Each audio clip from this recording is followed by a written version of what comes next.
दोस्तों नमस्कार, मैं आपका साथी लक्ष्मीकांत पंडित तत्काल टाइम न्यूज़ में आपका स्वागत कर रहा हूँ। जैसे कि आप देख पा रहे हैं, आज हमारे बीच में मकर संक्रांति के पर्व पर इंदौर के वरिष्ठ पत्रकार, मूर्धन्य पत्रकार प्रकाश हिंदुस्तानी जी मौजूद है और आज इनसे हम किसान विषय आंदोलन पर चर्चा करने आए हैं और नई पत्रकारिता में किसान आंदोलन क्या महत्व रखता है, इस पर चर्चा कर रहे हैं। सर, इस बातचीत में आपका स्वागत है और हम चाहेंगे कि आप इस विषय पर प्रकाश डालें।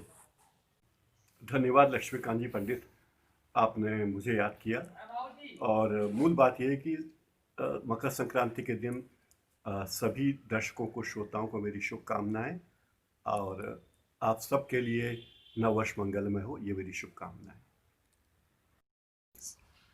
अभी देश में किसानों का सबसे बड़ा आंदोलन चल रहा है और ये एक ऐतिहासिक आंदोलन है। ऐतिहासिक आंदोलन इस मायने में कि शांतिपूर्ण आंदोलन है। आज इसको 50 दिन पूरे हो गए हैं और लाखों किसान दिल्ली की तमाम सीमाओं पर डटे हुए हैं। ये एक ऐसा मुद्दा है, एक ऐसा आंदोलन है जिसे विश्व स्तर पर समर्थन मिल रहा है। सुप्रीम कोर्ट ने भी इसमें हस्तक्षेप किया है और कानून का पालन कुछ अरसे के लिए रोका है, कानून को स्थगित किया है, लेकिन स्थायी तौर पर कानून स्थगित नहीं किया गया है। ऐसे में आप देखेंगे कि तमाम मीडिया संस्थान जिस तरह इस पूरे पूरे घटनाक्रम को कवर कर रहे हैं, यहाँ तक कि कुछ लोग ये कह रहे हैं कि ये तो इवेंट है, ये भी कह रहे हैं कि साहब ये तो खालिस्तानी हैं, आतंकवादी हैं, और ये भी कह रहे हैं कि इसमें तो केवल 1% लोग भी शामिल नहीं हैं।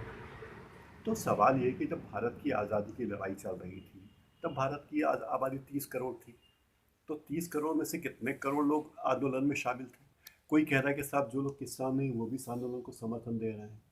तो भाई, महात्मा गांधी ने नील की खेती करने वाले किसानों के पक्ष में आंदोलन किया था। तो महात्मा गांधी यानी मोहनदास करमचंद गांधी तो वकील थे, खेती किसानी से उनका दूर दूर तक का नाता नहीं था। तो तमाम तर्क कुतर्क किसान आंदोलनों को लेकर गढ़े जा रहे हैं।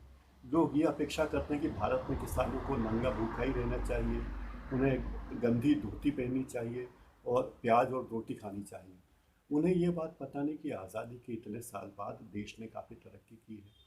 हरित क्रांति आई है देश में, जिसका श्रेय पंजाब हरियाणा को ही मुख्यतः जाता है। और अब तो मध्य प्रदेश भी हमारा हरित क्रांति से सराबोर है।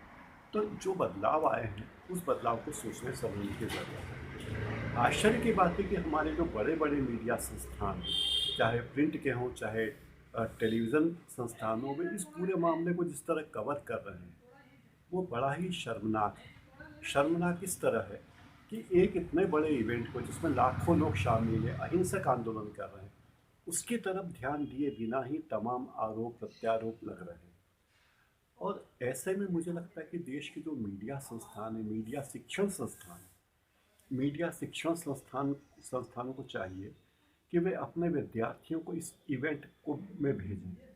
मेरा ये कहना है दिल्ली और एनसीआर के तमाम मीडिया के विद्यार्थियों से कि अगर आप दिल्ली या एनसीआर में रहते हैं, वहाँ पढ़ाई कर रहे हैं मीडिया की, तो भले ही आपको असाइनमेंट मिला हो या न मिला हो, आप इस इवेंट में जाइए।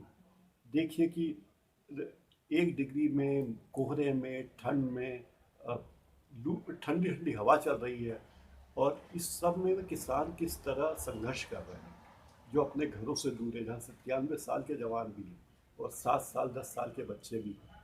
तो एक ऐसा इवेंट हो रहा है, एक ऐसा घटनाक्रम है दुनिया में, एक ऐसा आंदोलन हो रहा है, आप उस तरह ही उसे देखें, समझें।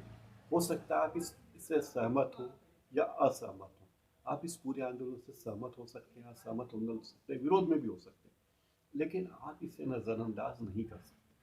तो मीडिया संस्थानों को चाहिए कि वो अपने विद्यार्थियों को वहाँ भेजें।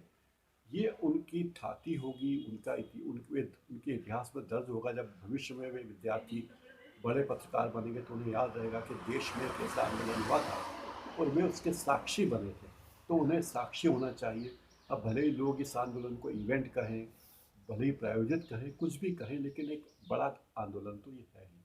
तो मीडिया के विद्यार्थियों को चाहिए कि इसमें भाग लें और अपने अनुभवों को संपन्न करें। ये बात उन्हें भविष्य में अच्छा पत्रकार बनने में मदद करे।